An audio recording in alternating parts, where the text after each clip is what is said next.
So today we have our SEO Basics training. So we'll just kind of run through the agenda. We'll just do a quick touch on who we are, an intro to SEO, and then we'll dive a bit more into detail on on-site SEO and off-site optimization as well. So who are we? We are TheeDigital. We're a full service agency doing marketing, web design. We also provide support for our clients as well. We're based here in Raleigh, North Carolina, but we serve clients across various different states.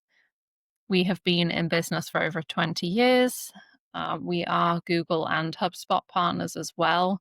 And we do pride ourselves in being lead gen experts, so really providing well-performing websites that can generate leads and revenue for our clients' businesses. I'm Lauren Clay. I'm the marketing director here at TheeDigital. Have over 10 years of experience in digital marketing. So please feel free to connect with me. And if you have any follow-up questions, my email is here also. Okay, so what is SEO? SEO is the practice of really trying to rank your pages higher to generate more quality traffic and, in essence, more conversions, whether that's sales or phone calls, form submissions. So that's sort of the primary goal of SEO. Now we have crawlers, mainly Google, that we kind of focus on a lot on because that's where most people do their searches. And they really just collect information from websites. So they crawl websites, index them, and then rank them based on their very complex algorithm. I'm sure most of you are using AI searches as well, like ChatGPT or Gemini. Now, just to kind of give you a comparison, they are a lot more rudimentary in terms of how they pass through information on websites compared to Google and Bing, that takes into consideration a lot more information. So I'll kind of provide a few comparisons throughout with kind of our traditional search engines like Google versus other like the AI ones as well. So one of the important things to know about these crawlers is that they only look at the text, so they don't visually see the website's images, the styling. Like visually, they don't see it. They just read the coding and get the information through HTML. So that's why it's important to make sure we have all the information.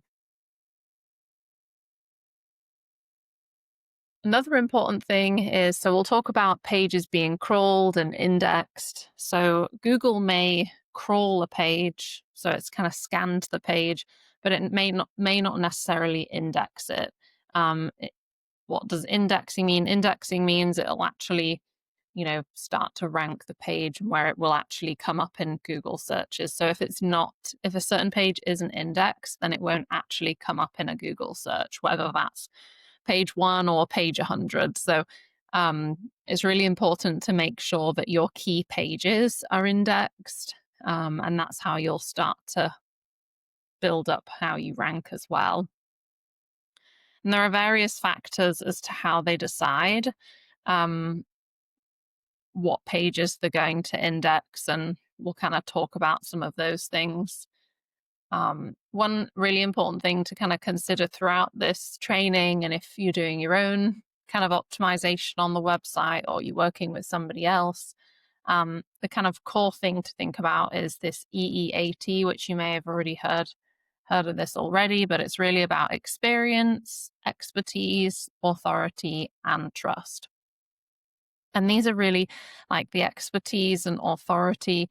They're really like non-negotiable now, especially with the introduction of these AI searches as well. That's a key part, as how you get cited in those AI search answers, as well as traditionally on organically as well. So this is something that we always want to think about, whether it's from a content perspective, link building, is we really want to make sure that the websites portray these key principles.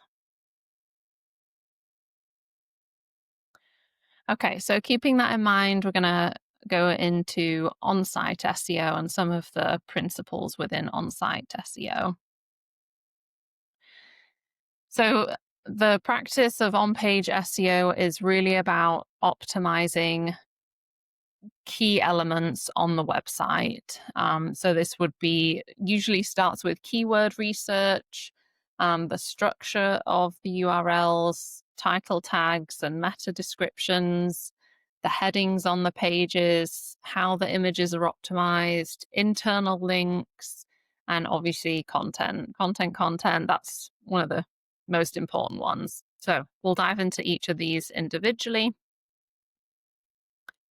So, with keyword research, there are so many different tools. You can use many different approaches to doing keyword research as well. Um, Google Trends is a great one. Google Search Console is great. It's free. You can set it up, connect it with the website, and it's free. So it'll start collecting all the data, the search terms that you rank for, how many impressions that you get, how many clicks you get, and you can start seeing how you progress. So Google Search Console is key. We set that up for all of our clients as well as Google Analytics. There are a lot of paid tools as well. Ahrefs and SEMrush are definitely popular ones as well.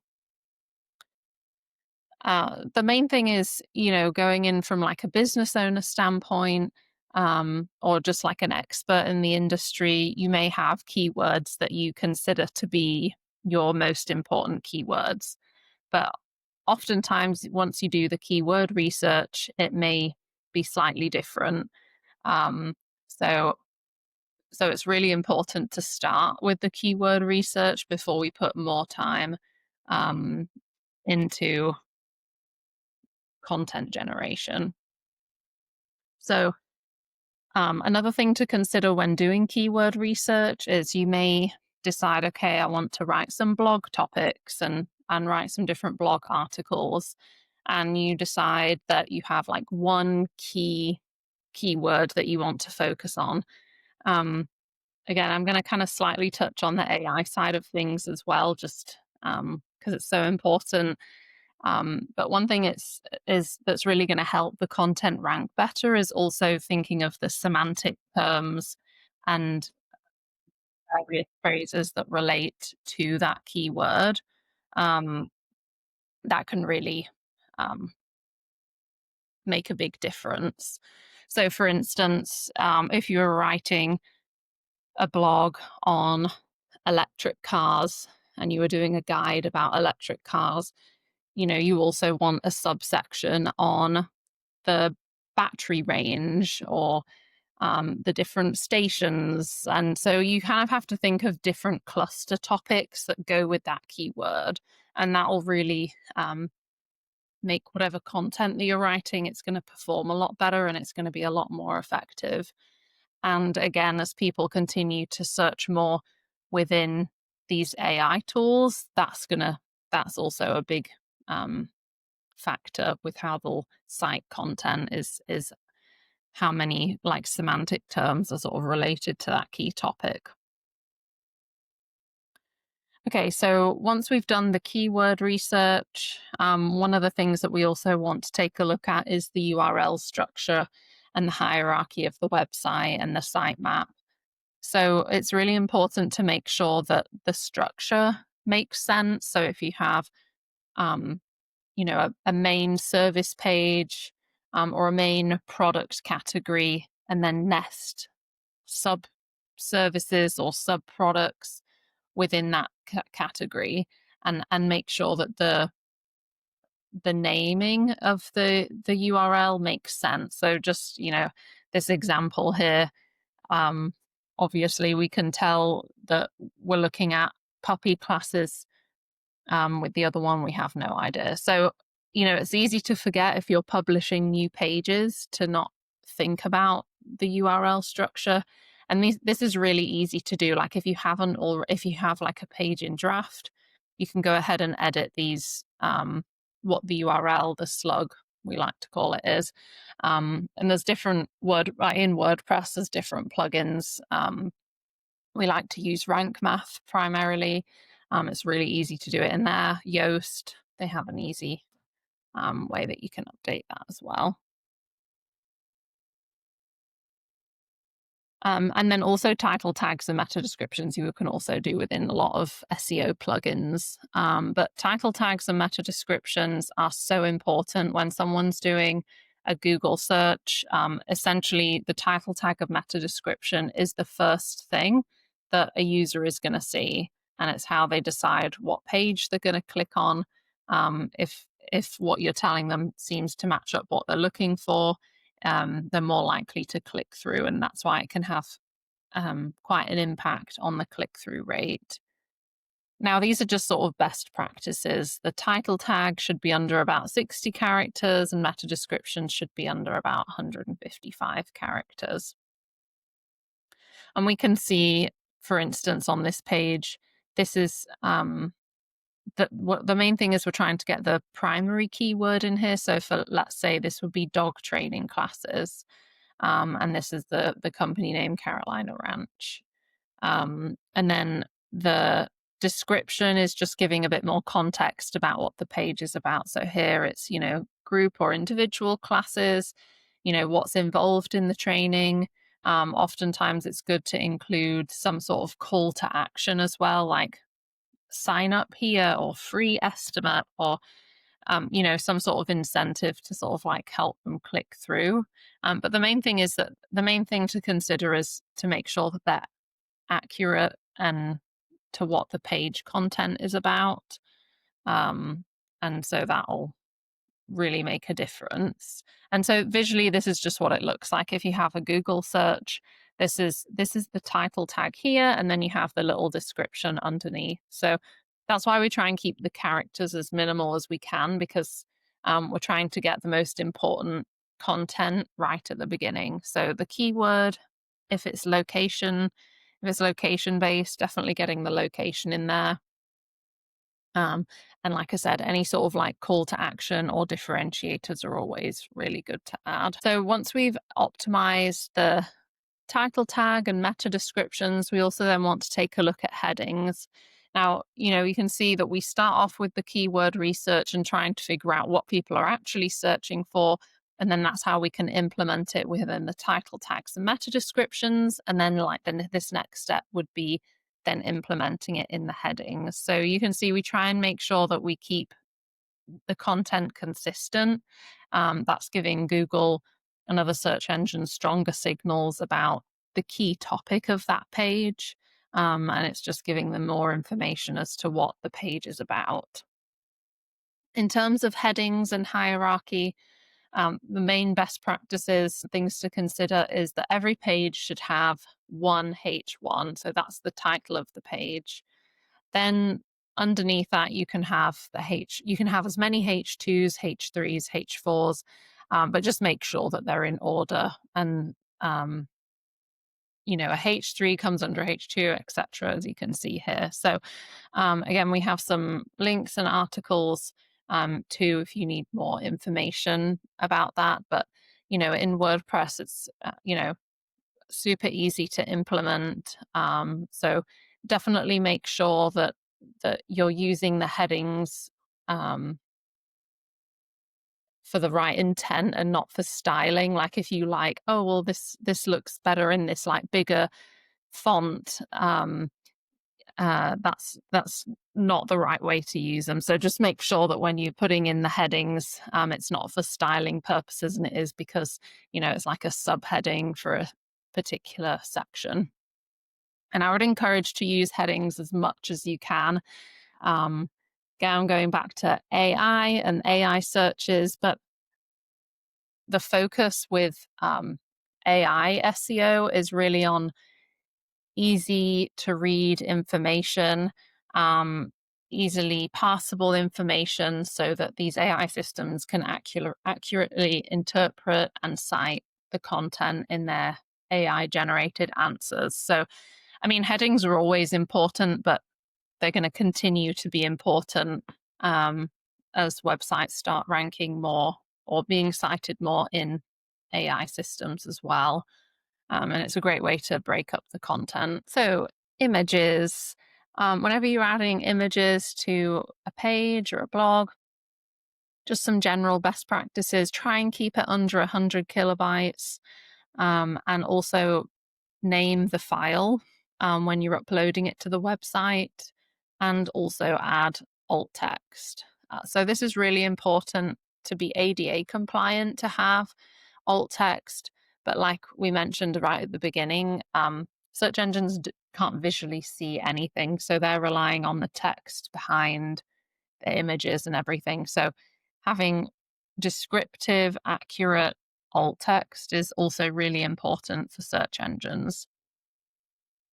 And if keeping in mind the image size is really important so that the page doesn't take too long to load. If you have lots of big files on the website, it is going to affect the page speed, which definitely can impact how you rank as well. So this is just one key thing that you can kind of be more to help make sure that the site isn't being slowed down by large image sizes. Okay, so another really important thing in on-site SEO is internal links. So these are really connecting the website all together, and making it easy to navigate for users. It helps direct search engines as well to specific pages. And like I said, it helps just establish the whole site architecture as well. Now, one thing to consider is what you're linking and what you're hyperlinking. So make sure your anchor text is something descriptive and that makes sense to where you're linking it to. Again, that's another signal to crawlers and search engines. Exactly what that page is about is another good indicator. So having accurate internal links is really important, and this is one of the factors that helps get pages indexed. So if you have like a siloed page, no internal links to it, that could be a reason why Google hasn't indexed it yet. So if you're struggling to get pages indexed, one of the things could be how many internal links are connecting the pages to each other, and definitely something that's really important.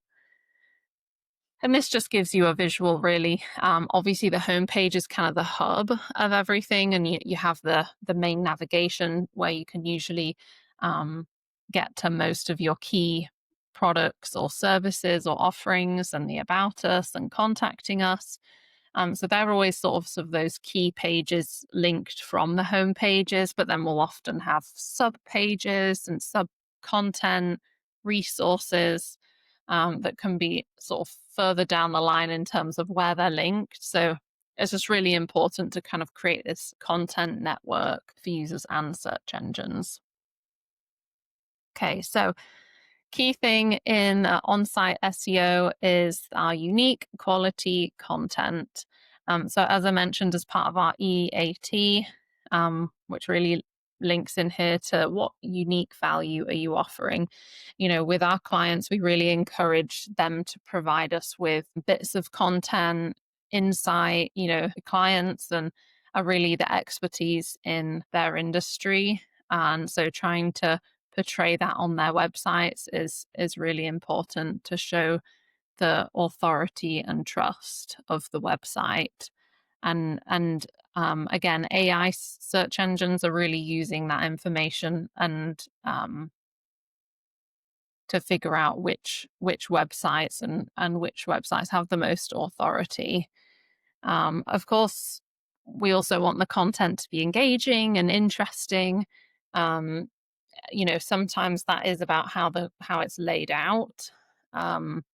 Having any new images, videos, so different types of content as well really helps that.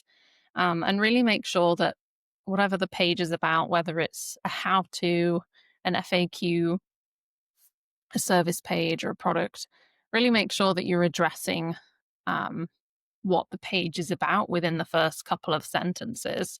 So try to minimize any sort of fluff of the page. You want to address people's answers within the first couple of sentences. ChatGPT, Gemini, they're also going to be taking that into consideration. Like I said, they're a lot more rudimentary than Google, so they want to be able to easily piece that information together.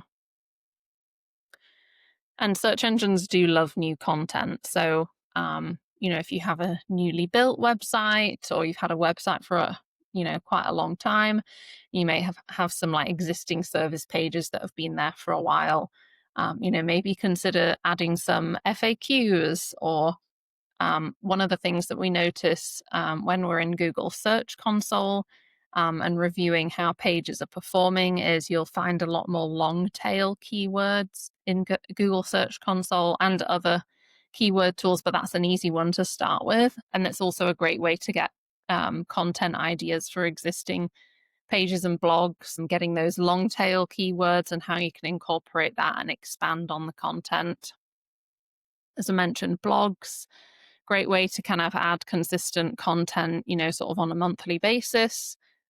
Any new employee information, that's really great. And again, just sort of reiterates that authority and trust in the industry. We also like to create author bios as well from this employee information. So that's another way to sort of like add that authority to blogs as well, is author bios. Okay, flying through this. So next we have the offsite SEO.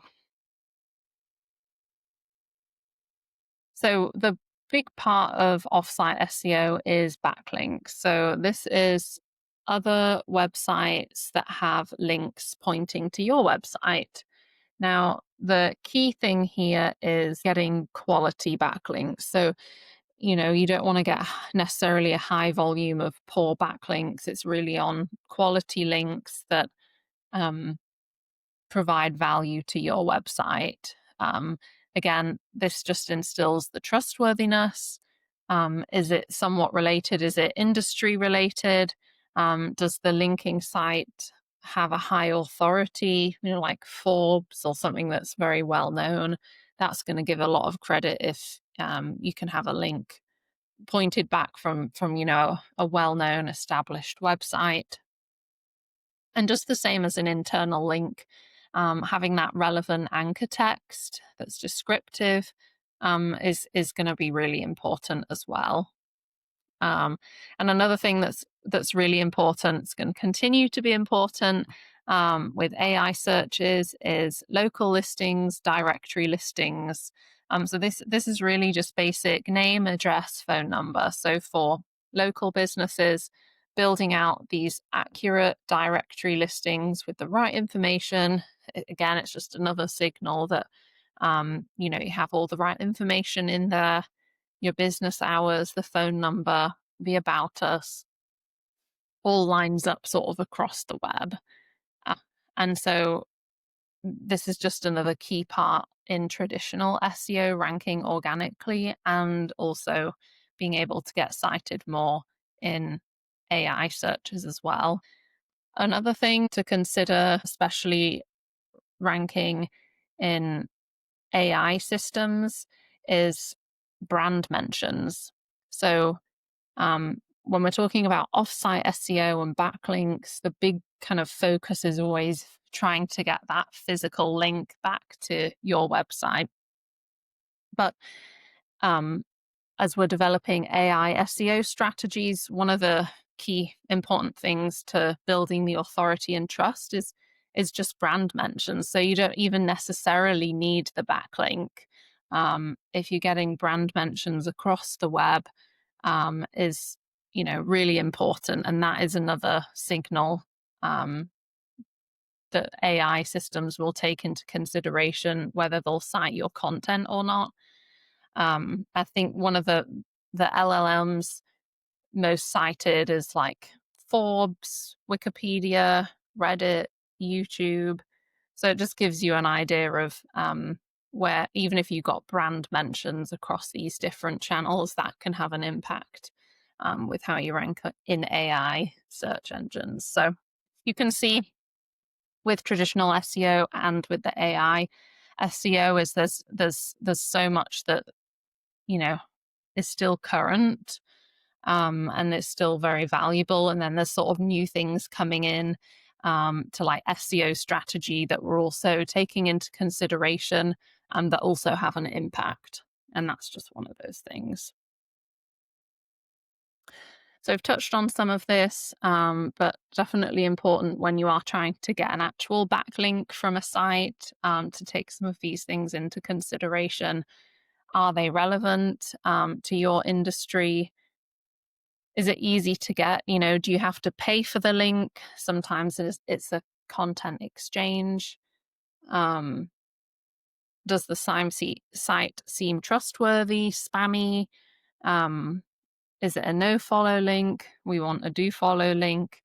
So there are different things to take in consideration. The last thing that we want is for it to have a negative impact.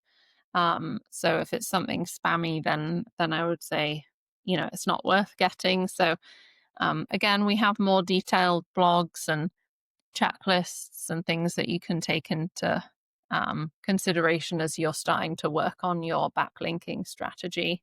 One piece of advice I always give to clients is, you know, if they have partners in the industry or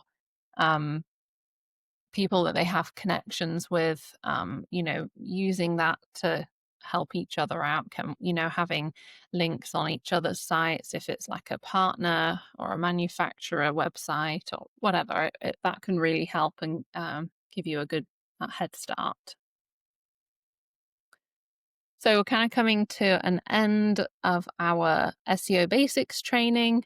Like I mentioned, we have our blog where we're constantly posting new content. We do have a lot on there about AI and how that's kind of changing the landscape and how you can rank in AI overviews. We have our YouTube channel that we're constantly posting new videos to. We have our monthly training. So if you want to join our next one, please feel free to look at the schedule. I hope everyone has a wonderful Thursday, and thank you so much for joining.